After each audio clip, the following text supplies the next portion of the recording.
I lose.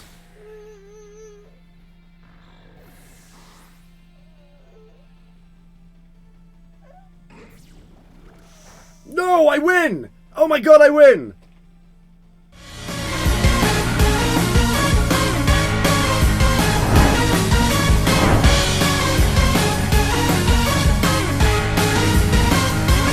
What is up, everybody? It is technically week 3 of the Wailord Community Draft League. I say week 3 technically because still haven't played the week 2 game, and I'm not going to play the week 2 game until well into week 4. But nonetheless, it is week 3 and we are playing Brave. Now, the thing that you got to know about Brave is Brave lives in Japan, so the time distance issues are problematic. We played this game at 5 o'clock in the morning, and my voice, which is still not great, I couldn't record at 5 a.m. I like tried to. So I'm not going to give you the original match recording. I'm going to show you the footage, and I'm going to do like a little voiceover as we talk through the pain of game 1. And just go through the fixture, and I thought I would just take you through the team. Some things have changed from week 1, most notably, Pormot's in, and we got ourselves a shiny Pormot. Ooh, hello. Okay.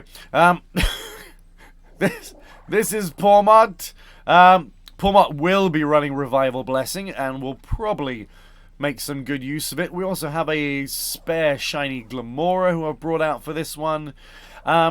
This is actually a new shiny Screamtail. I'm up to 3 shiny Screamtails now, but this one's in the mix as well. So Gothitelle is here as well. So Perish Trap is an option for this battle.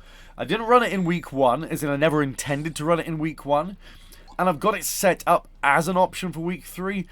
But as well as Brave playing in Japan, the other thing you need to know about Brave is he, like me, enjoys putting out some slightly unusual strats. So some of our previous battles, and I'll see if I can put some links into this below, have been wonderful, epic, and bizarre.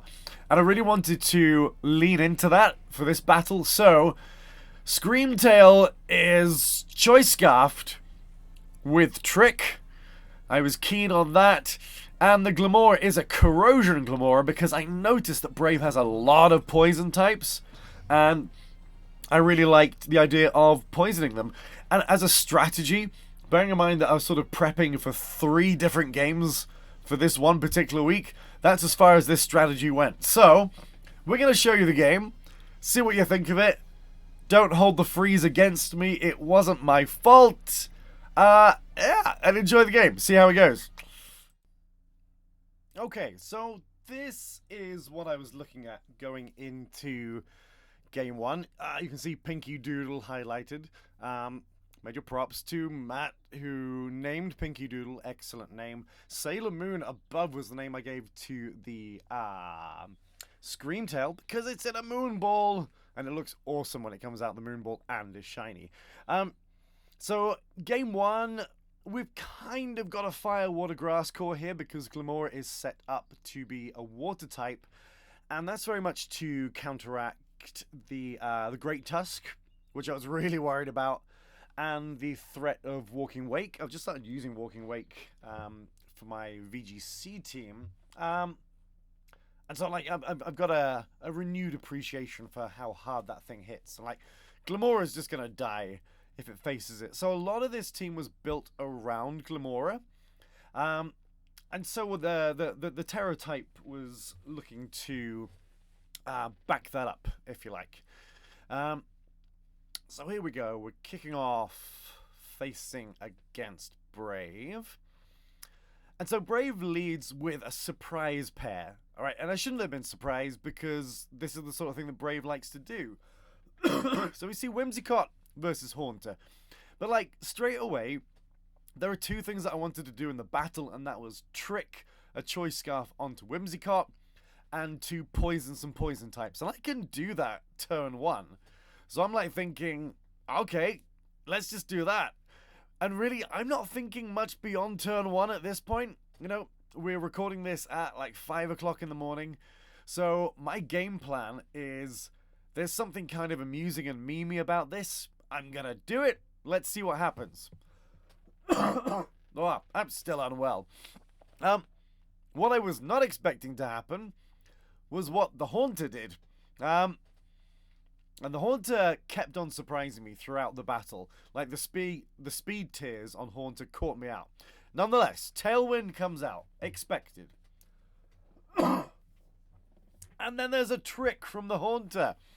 And what does he trick? He's tricking a Choice Scarf onto Sailor Moon. And that was just beautiful. So we go from Choice Scarf to Choice Scarf, and then we trick the Choice Scarf again back onto the Whimsicott. At this point, I've now got a Covert Cloak. I don't really realise this until a little bit later in the battle, but nonetheless, that's a really useful item to have. All of a sudden, Whimsicott is like locked out of this game now. There's nothing that Whimsicott can do in turn 2, other than more Tailwind, so it can either just sit there and slowly die, or it's forced to switch out. That was the plan. Meanwhile, we've got a poison type which is poisoned, which is exactly what I wanted. So far so good. Now, this is forcing the Whimsicott to switch. So we're going to do the same thing again. We're going to go for Mortal Spin. Mortal Spin, is that what it's called? Well, we'll check now in a second. But that's what I'm going for, okay?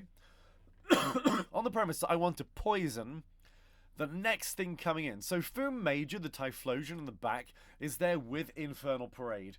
And we're looking to go Ghost Terror and start slamming down on the status hit Pokemon. That's the whole plan here. But then we're like, okay, I can hit things with the Screamtail, so I guess the only attack we've brought is Ice Beam. So let's just hit something, get some chip damage, see how we go. Then Muck comes in, and Muck is going to suffer in a moment, as is my game plan. Sailor Moon is Choice Scarf, but we don't care. In comes Ice Beam. Doesn't do much, but we get the freeze. And I'm like, aha, so here's Mortal Spin. And it's like, okay, well, I really wanted to poison 2 poison types. That would have made my morning. But there we go. It is what it is. And now we get into poison. Now, I'm about to make some errors in judgment here. And actually, the error in judgment happened in the team building. Now, like, I'm not expecting I'm not expecting the Haunter to go on the offensive. And in my mind, I've lost track of the items at this point. So, in my mind, Haunter has a Choice Scarf. When, of course, it doesn't. It's just tricked that off, and I didn't realize it. So, now, it's free to do whatever it wants. And it gets off a massive hit on Typhlosion. Almost wipes out in one turn. It's like, we messed up there. Now, this is important because the Typhlosion is my damage dealer. Right? I need Typhlosion on the field to threaten everything else. Because otherwise, it's quite a chippy team. It's not really a team that is going to do that much in terms of physical or special damage. And I need Typhlosion in the mix. So I was like, okay, what do we do? Now, at this point, I still think Tailwind is up. And I think if I remember correctly, I just decide just to sack the Typhlosion. Knowing that, oh no, we do Turn of Protect to get the chip damage from the poison, I think. So Shadow Ball comes in on that slot, and at this point it's like, well, I mean, change it or not, there's not much we can do about it, so let's just keep chipping at the Muck. And the Muck is still frozen at this point. Now, I'm holding my hands up and saying, I can't damage this Muck. And what I haven't registered yet is it's holding Assault Vest. I'll learn this later because it will be tricked off of it later on. But the Assault Vest actually becomes really important in Game 2. But nonetheless, at the moment, it means I am just not hitting it for anything. And the Pawmot? It's not a Pawmot, is it? What? well, whatever the evolution is, of Pawmi. The final evolution of Pawmi doesn't have any fighting moves on it. Because, I will admit, I slept on Muck. I wasn't expecting it to come. So didn't really prep for it. Didn't bring anything to counter it. If I just stuck close combat on the Pokemon that's about to switch in, we would have been fine. Notice, all the while, the Muck is still frozen. And I think at this point, I drop a message in the Discord saying, because when it first happened, it was like, haha, that's funny. But then he just never thawed. And that became less funny as this wore on. So Pinky Doodle is out, and this is why I can't remember what it's actually called, because Pinky Doodle is a better name for it. So Pinky Doodle is primed and ready to get that Typhlosion back on the field, because it's been completely wasted at the moment. So we have one Pokemon down, but let's fix that problem and get it back on the field. So we resurrect Typhlosion, and it's good to go again. Less health, but, you know, it's fine. It's there for the end game, which is, you know, if that's the way it worked out, cool. Meanwhile, massive damage coming from this Haunter, and I'm thinking, what is the spread on this thing? Meanwhile, Muck is still frozen.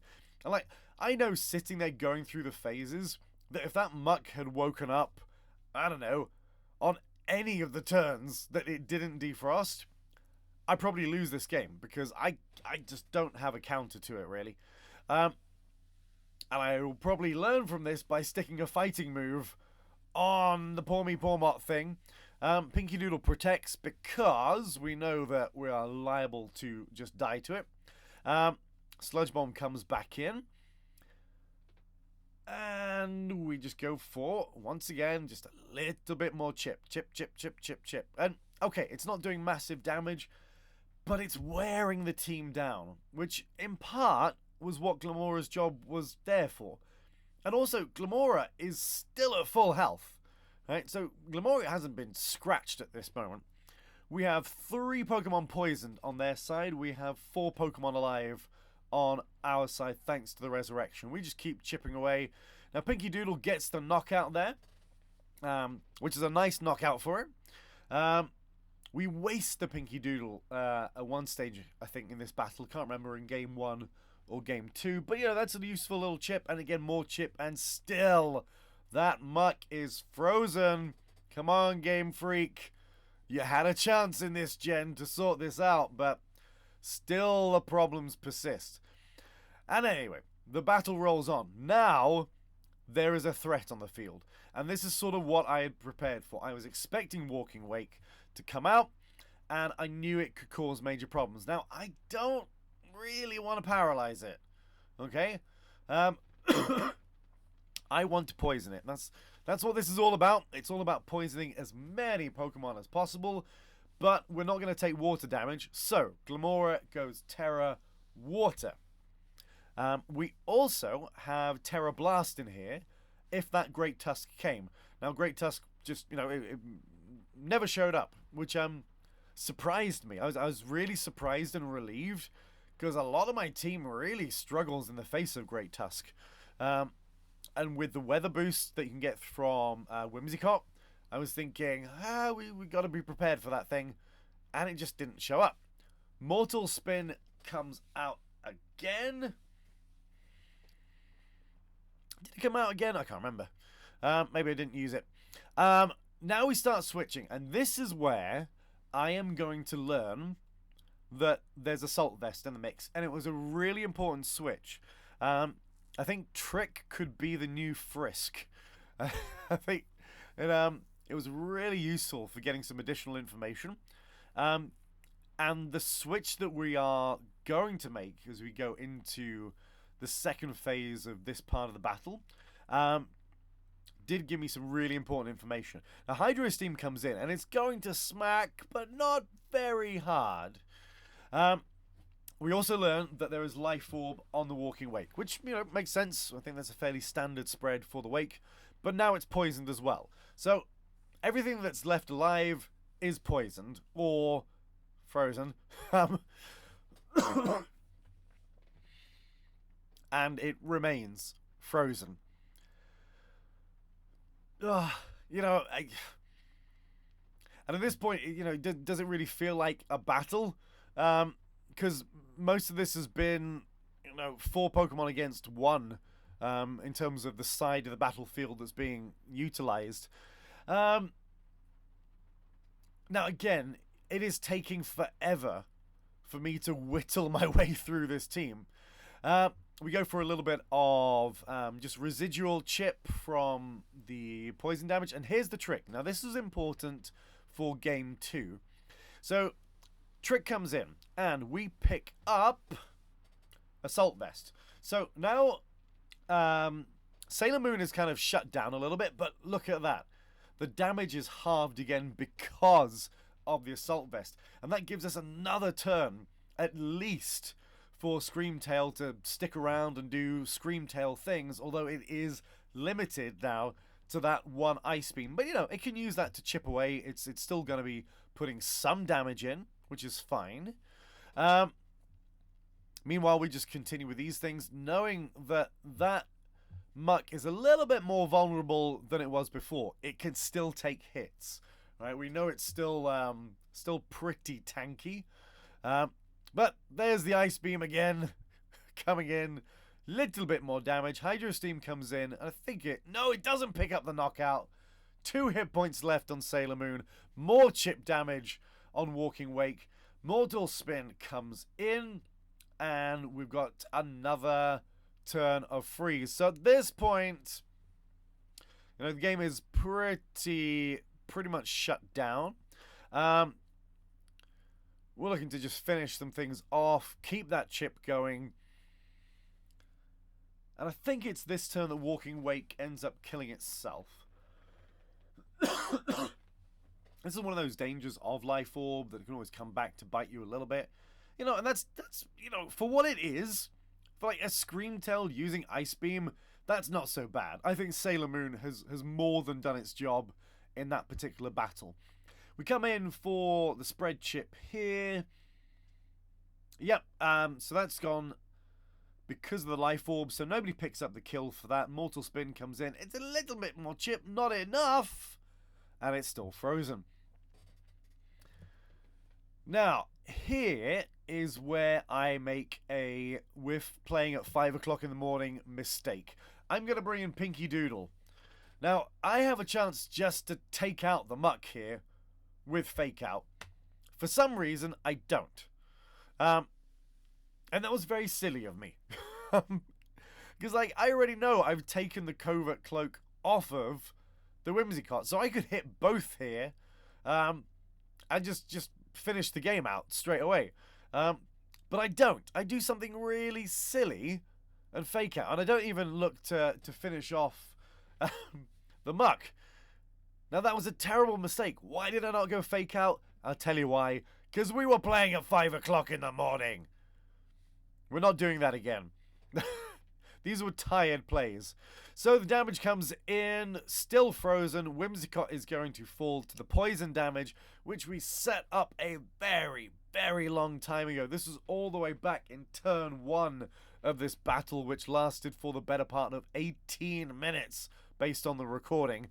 Foom Major comes back in. You'll remember Foom Major died fairly early in the battle, got resurrected, and it's here to finish things off. Although at this point, there's not that much going on in the battle. It's just a question of mopping it up. But we have had some serious hacks falling in our favor for Game 1. We know it.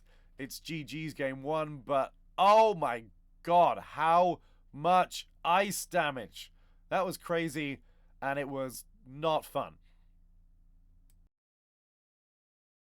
Okay, jumping straight into Game 2.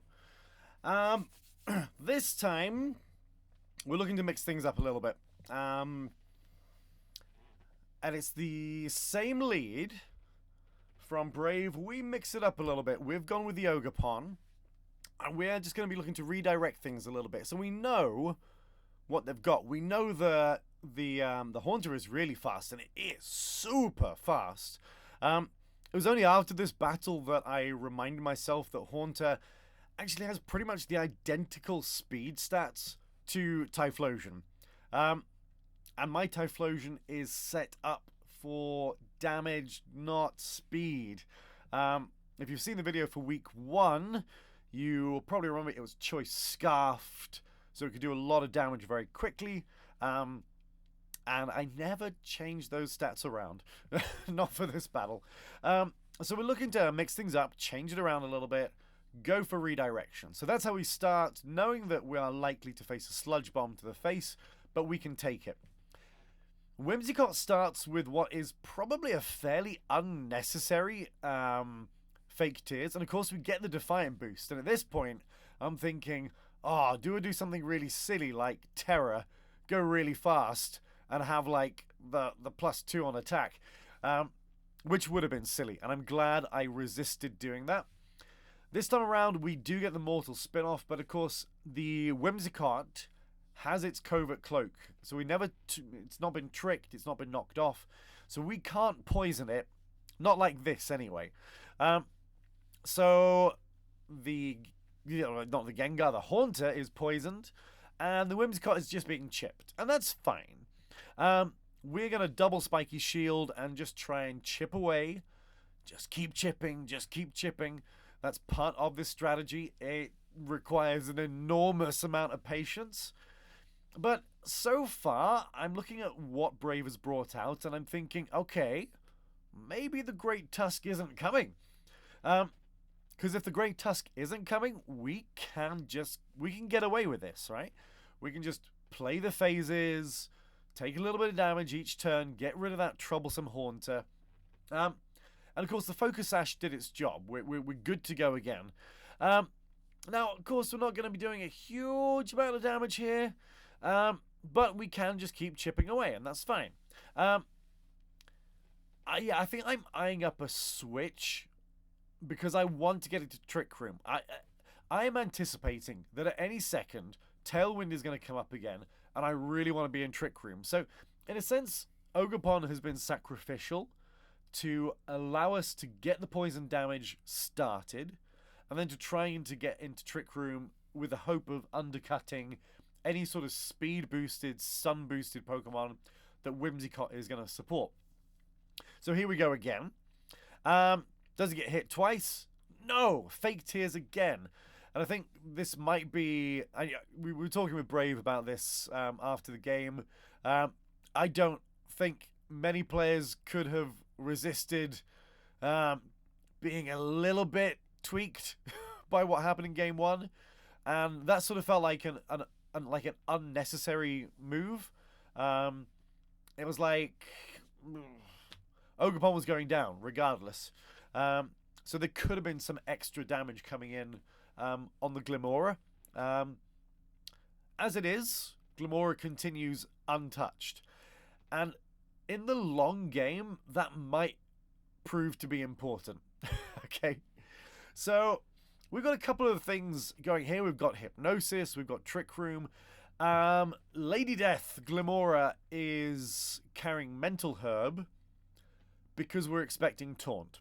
Okay, I thought Taunt was a really, really high-risk move that we'd have to deal with. So, we got Mental Herb, and that's what we're dealing with. But I know the most likely play is Fake Tears, Sludge Bomb, Fake Tears and Shadow Ball into that slot.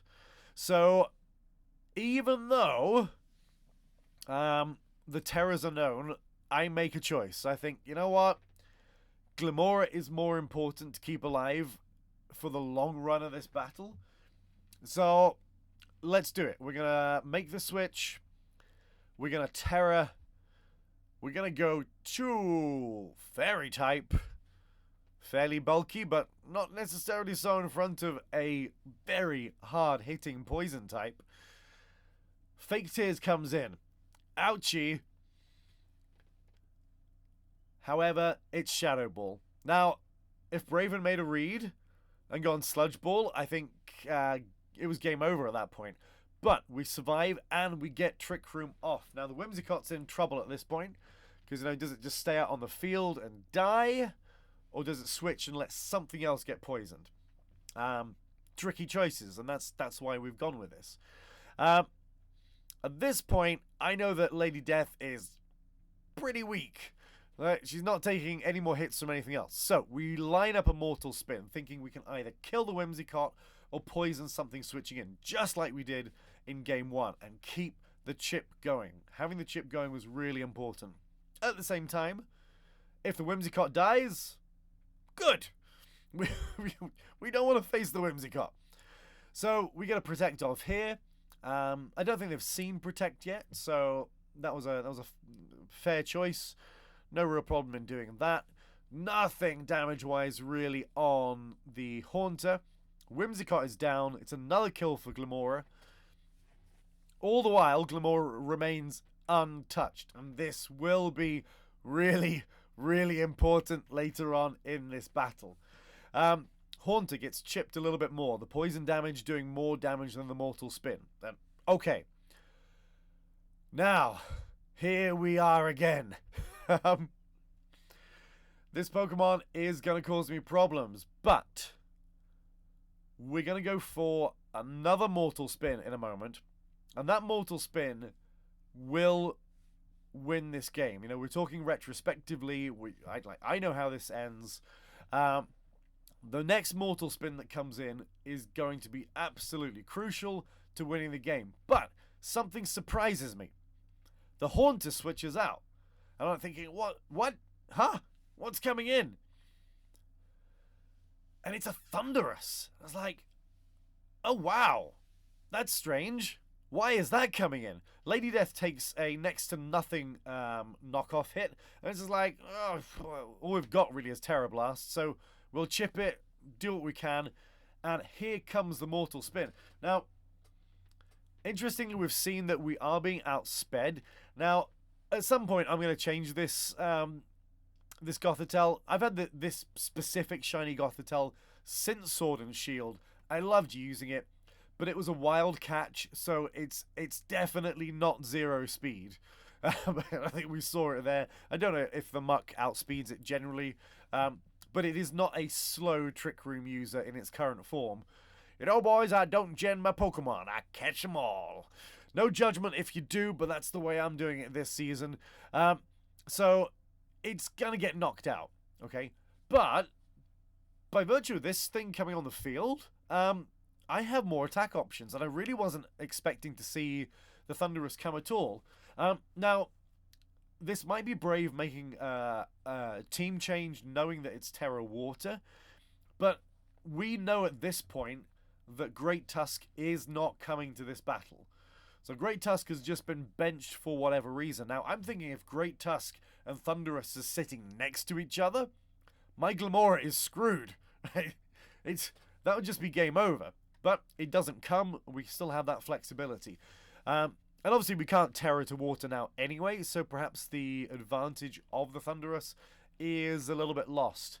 Now, again, I don't know if at this point I've shown what my fourth Pokemon is. I don't think I've revealed it. So it could be a Volt Absorb Pormeeb thing. What the heck is its evolution name? Never mind, we'll check that later. Point is, Brave doesn't know what the fourth Pokemon is, and I have all that information about what he's bringing to the field. Poison Fang comes out, takes it out. We didn't know it had Poison Fang, so that's more information. Useful if we go to a Game 3. But, in a sense, it's done its job. It's allowed Glamora the breathing space to get those poisons off. And now, big hit coming in. It is not enough to get the knockout because there is a berry in the mix. And there's a little bit of damage coming in. And it hurts Glamora. You know, that's a lot of pain coming in. And we did not want that. That was painful. At the same time, more chip damage coming in. So, Foom Major comes in. And once again, I am about to make a mistake on my speed tiers.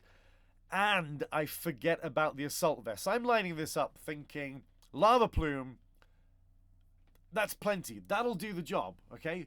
That'll kill both of these Pokemon. Right?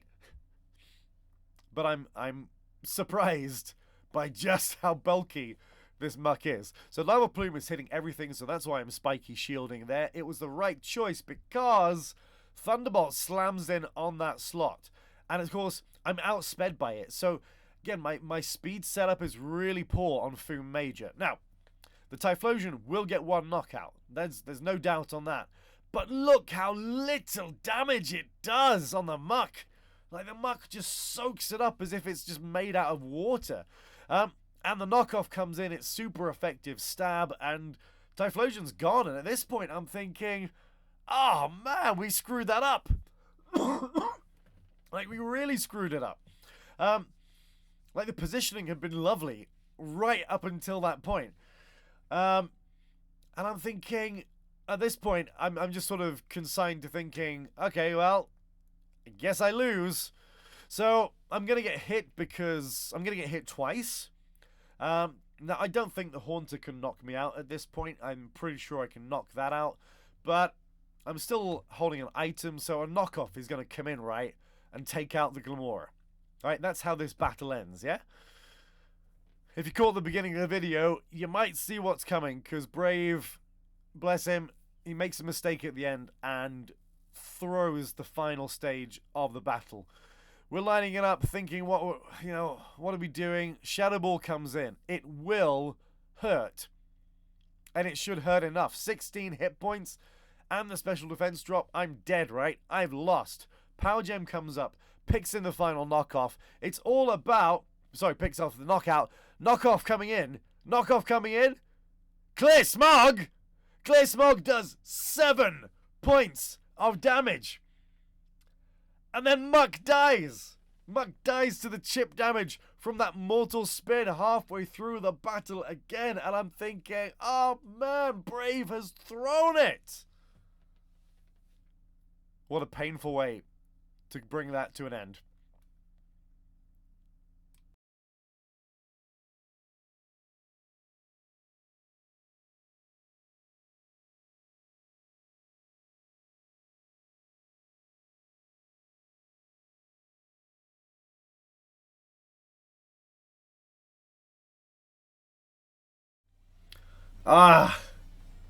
So there it is. The second game of the Wailord Community Draft League is wrapped up, and it was a wild one. Game 2 was a lot of fun. Like, I really enjoyed Game 2. But Game 1... Jeez, what was that? I think we put it at something like 8 or maybe 9 turns of being frozen. That is a lot to take, and I think when we were chatting about it in the Discord after the game, I think Brave just sort of put his hands up and said, "Yep, made some mistakes there. Might have been a bit pissed off by Game 1." And it's just like, you are fully entitled to to be negatively influenced by the events of Game 1. And yeah, I think we both probably made several mistakes. I know I made a few. I lost track of things, but you know, that's draft league play, and you know, you wanna learn from it. And I think we've picked up some useful reminders about how fast some of our Pokemon are, or indeed how fast some of them are not. And I think for this particular team, it was good fun, but a little bit lacking in power. There was not much bulk. Like, I mean, the Poor Me thing didn't really have any attacks. Gothitelle didn't really have any attacks. Screamtail had Ice Beam. The Ogerpon without a boost can't really hit anything. So really, I was dependent on Glamora getting the chip and Typhlosion in the back hitting things, which in the end it couldn't because of the Assault Vest. But we go on. It's 2 for 2, which is better than things usually go for me in Draft League play. Brave, a pleasure as always. I think that's like the 3rd, 4th, 5th time we played. Played Brave a lot over the years, and I think when I first started in Draft League play, I think Brave was one of the very first players who I was sort of like digitally introduced to and started playing with. So a lot of my Pokemon journey is very much influenced and shaped by the platform that Brave set up with the Lord Helix Draft League, if you remember that from a couple of years ago. So I always enjoy playing Brave, and I'm always very appreciative of the way in which you helped open a door to VGC for me. Hopefully next time we play, the RNG will go and bother someone else, because that was unfair. There we go. On to week 3, or week 4, or week 5. I don't know where we are. The scheduling is all over the place. But until next time, guys, thank you. See you soon.